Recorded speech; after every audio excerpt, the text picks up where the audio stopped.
নমস্কাৰ প্ৰাইভেট আসাম কেৰিয়াৰৰ নতুন এটা ভিডিঅ'ত স্বাগতম জনাইছো আজিও নতুন ভ্যাকেন্সি কিছুমান লৈ আহিছো আপোনালোকে ভিডিঅ'টো শেষলৈ চাব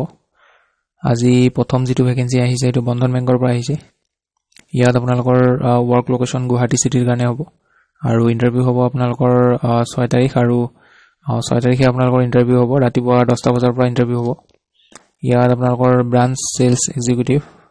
2 নম্বৰ পোষ্টটো সিনিয়ৰ সেলস এক্সিকিউটিভ আপোনালোকৰ ইয়াতে মিনিমাম 6 মাহ এক্সপেৰিয়েন্স থকা হ'ব লাগিব সেলস আৰু ক্ৰছ সেলত ইন BFSI সেক্টৰ তাৰ লগতে good command over local language and English will be preferred English ভালকে জনা হ'ব লাগিব এটো পোষ্টৰ কাৰণে আপোনালোকৰ কোৱালিফিকেশন ব্যাচেলৰ ডিগ্ৰী পাস কৰা হ'ব লাগিব 45% থকা হ'ব লাগিব আৰু আপোনালোকৰ যদি কাৰোবাৰ এক্সপেৰিয়েন্স নাই কিন্তু তেওঁলোকে যদি freshers willing to work in banking sales can also attend the interview যদি কনফিডেন্ট থাকে আপোনালোকে কাম কৰিব পাৰিম বুলি তেতিয়া হলে এপ্লাই কৰিব পাৰিব যাব পাৰিব এপ্লাই নহয় এটো আসলতে ওয়াক ইন ইন্টাৰভিউ হ'ব আপোনালোকে ডাইৰেক্ট ইন্টাৰভিউ যাব লাগিব নিজৰ বায়োডাটা আৰু হাৰ্ড কপি খিনি লৈ কিনে আৰু আপোনালোকৰ মই এড্ৰেছটো দেখুৱাই দিছো তাৰ আগতে মই ইয়াতে এজ লিমিটটো দেখাই দিও 25 years to 32 years এৰ ভিতৰত হ'ব লাগিব আপোনালোকৰ এজ এটো আপোনালোকৰ ইন্টাৰভিউ লোকেশন হ'ব এটো ইয়াতে চাইলক মই কৈ দিয়েছো আপোনালোকৰ ইন্টাৰভিউ হ'ব Bandhan bank Dispur branch first floor in front of ICICI bank near Ganeshguri flyover Guwahati Assam এইটো এড্ৰেছত গুচি যাব আপোনালোকে ইন্টাৰভিউ দিবৰ কাৰণে ৰাতিপুৱা 10টা বজাৰ পৰা ইন্টাৰভিউ ষ্টাৰ্ট হ'ব পিছৰ পোষ্টটো আপোনালোকৰ মৰিগাঁও বেস্ট বৰ্ডিং স্কুল এখনৰ পৰা আহিছে ইয়াতে TGT টিচাৰ ভ্যাকেন্সি আহিছে ইংলিশ আৰু সোশ্যাল সায়েন্স সাবজেক্টৰ কাৰণে তাৰ লগতে পিয়নৰ পোষ্টটো আছে ইয়াত কোনোবাই যদি এপ্লাই কৰিব বিচাৰে এই নম্বৰটোত কন্টাক্ট কৰি লব ইয়াতে পিয়নৰ কাৰণে আপোনালোকৰ ক্লাছ 10 পাস কৰা হলে হৈ যাব 10 বা ক্লাছ 8 বা 10 পাস কৰা হলে হৈ যাব পিছৰ যেটো ভ্যাকেন্সি এটো মেৰিল্যান্ড স্কুলৰ পৰা আহিছে নাৰেঙ্গী ইয়াত আপোনালোকৰ অফিস এসিস্ট্যান্টৰ ভ্যাকেন্সি হয়টো আৰু এইটো পোষ্টৰ কাৰণে আপোনালোকৰ কোৱালিফিকেশন বিকম কৰা হ'ব লাগিব আৰু লগতে আপোনালোকৰ একাউন্টছৰ নলেজ থাকিব লাগিব অলপ আৰু বেসিক টেলি জানিব লাগিব টেলি ইউজ কৰিব জানিব লাগিব বেসিক যিখিনি টেলি থাকে লাগে সেইখিনি জানিব লাগিব এটো এপ্লাই কৰিবৰ কাৰণে এটো WhatsApp নম্বৰ দিয়া আছে ইয়াতে বায়োডাটা পঠিয়াই দিব বা কল কৰি ল'ব নম্বৰটোত এটো এপ্লাই কৰা লাষ্ট ডেট আপোনালোকৰ 7 এপ্ৰিল হ'ব পিছৰ যেটো পোষ্ট আহিছে হেতু প্ৰস্যা ভাৰতী সিনিয়ৰ সেকেন্ডাৰী স্কুল গুৱাহাটীৰ পৰা আহিছে ইয়াত আপোনালোকৰ PGT টিচাৰৰ ভ্যাকেন্সি হয় কেমিষ্ট্ৰি পলিটিক্যাল সায়েন্স আৰু কম্পিউটাৰ সায়েন্সৰ কাৰণে এইকিটা পোষ্টত আপোনালোকৰ মাষ্টাৰ ডিগ্ৰী থাকিব লাগিব এই ৰেসপেক্টিভ সাবজেক্টত তাৰ লগতে BEd নহলে DLEd লাগিব কোনবা এপ্লাই কৰিলে এই মেইলটোত বায়োডাটা পঠিয়াই দিব আৰু লাষ্ট ডেট আপোনালোকৰ 7 তাৰিখ হ'ব পিছৰ পোষ্টটো আপোনালোকৰ ভ্যাকেন্সি আহিছে কল সেন্টাৰ এক্সিকিউটিভ মেইলৰ কাৰণে কোৱালিফিকেশন গ্ৰেজুৱেট কৰা হ'ব লাগিব লগতে কম্পিউটাৰ ডিপ্লোমা লাগিব 6 মাহৰ বা 1 বছৰৰ 6 মাহৰ হলো হ'ব ইয়াত আপোনালোকৰ এদিনৰ ফ্ৰী ট্ৰেইনিং দিয়া হ'ব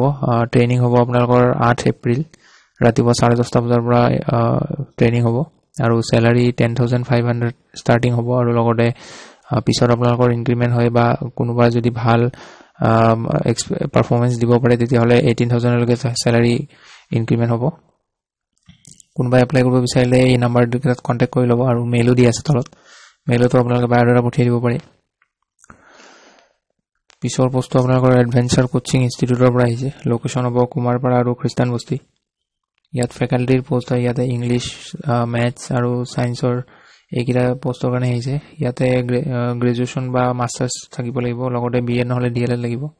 বা আপোনালোকৰ মন্টেছৰী টিচাৰ মন্টেছৰী ট্ৰেইন যদি কৰা আছে ডিপ্লোমা বা সাৰ্টিফিকেটখন আছে তেতিয়া হলে এপ্লাই কৰিব পাৰে এৰিয়ান মেইল দিয়া আছে এই মেইলটোত বায়োডাটা পঠিয়াই দিব আৰু ইয়াতে কন্টাক্ট নম্বৰ দিয়া আছে এইটো নম্বৰত কল কৰি ল'ব এইটো লাষ্ট ডেট হ'ব 7 তাৰিখ পিছৰ পোষ্টটো আপোনালোকৰ ৰেপুটেড সিভিল সাৰ্ভিস কোচিং ইনষ্টিটিউটৰ পৰা আহিছে 1 নম্বৰ পোষ্টটো সেন্টাৰ মেনেজাৰ দুটা পোষ্ট আছে 2 নম্বৰটো মাৰ্কেটিং হেড দুটা পোষ্ট আছে আৰু 3 নম্বৰটো APSC ফেকাল্টি 6টা পোষ্ট আছে স্যালাৰি 20-30% হাইক অন কাৰেন্ট স্যালাৰি আপোনালোকে বৰ্তমান কভাৰত যদি জব কৰি আছে আৰু তাত যিমান স্যালাৰি পাই আছে তাতকে 20% বা 30% আপোনালোকৰ স্যালাৰি বেছি দিয়া হ'ব আৰু ইয়াতে আপোনালোকৰ 5 বছৰৰ 5 years plus experience লাগিব civil service coaching institute কাম কৰা আৰু লোকেশন আপোনালোকৰ গুৱাহাটী হ'ব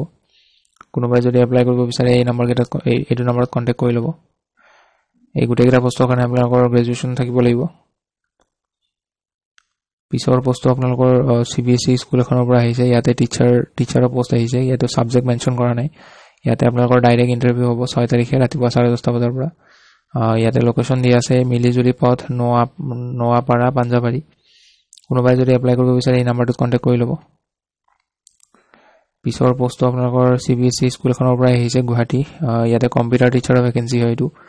কোনোবাই এপ্লাই কৰিব বিচাৰিলে এই নম্বৰটোত কন্টাক্ট কৰি ল'ব এইটো পোষ্টৰ কাৰণে আপোনালোকৰ BCA নহলে MCA কৰা হলে এপ্লাই কৰিব পাৰে বা গ্ৰেজুৱেশ্যনৰ লগত যদি PGDCA কৰা আছে বা ADCA কৰা আছে 1 ইয়াৰ ডিপ্লোমা তেতিয়া এপ্লাই কৰিব পাৰিব পিছৰ পোষ্টটো আপোনালোকৰ সুন্দৰবন পাব্লিক স্কুল গুৱাহাটীৰ পৰা আহিছে ইয়াতে PGD টিচাৰৰ ভেকেন্সি আহিছে B.Ed থাকিব লাগিব লগতে 3 বছৰ এক্সপেৰিয়েন্স লাগিব ইয়াতে 1 নম্বৰ পোষ্টটো পলিটিক্যাল সায়েন্সৰ কাৰণে আহিছে 2 নম্বৰটো ফিজিক্সৰ কাৰণে 3 নম্বৰটো ষ্টেটিষ্টিক্সৰ কাৰণে ইয়াতে মেইল দিয়া আছে এইটো মেইলত বায়োডাটা পঠিয়াই এপ্লাই কৰিব আৰু ইয়াতে লাষ্ট ডেট হ'ব আপোনালোকৰ 7 তাৰিখ পিছৰ পোষ্টটো আপোনালোকৰ এইটো এটা প্ৰাইভেট লিমিটেড কোম্পানীৰ পৰা আহিছে ইয়াতে দিয়া আছে নামটো চাই ল'ব ইয়াত ভেকেন্সি আহিছে সেলস প্ৰফেশনালৰ for North East office qualification graduate বা পোষ্ট গ্ৰেজুৱেট কৰা হলে হ'ব আৰু ইয়াতে ৱাক ইন ইন্টাৰভিউ হ'ব আপোনালোকৰ 6 তাৰিখ আৰু 7 তাৰিখে ৰাতিপুৱা 11টা বজাৰ পৰা 2টা বজালৈ ইন্টাৰভিউ চলিব আৰু ইন্টাৰভিউ লোকেশনটো ইন্টাৰভিউ এড্ৰেছটো ইয়াতে দিয়া আছে H2 second floor Aditya square Dispur GS road Guwahati কোনোবা এড্ৰেছটো বিচাৰি পোৱা অসুবিধা হলে এই মোবাইল নম্বৰটোত কন্টাক্ট কৰি ল'ব আৰু ইয়াতে মেইলও দিয়া আছে মেইলতো আপোনালোকে বায়োডাটাখন পঠিয়াই দিব পাৰে সো আজি এইখিনি আছিল ভেকেন্সি সো লগ পাম পুনৰ এটা নতুন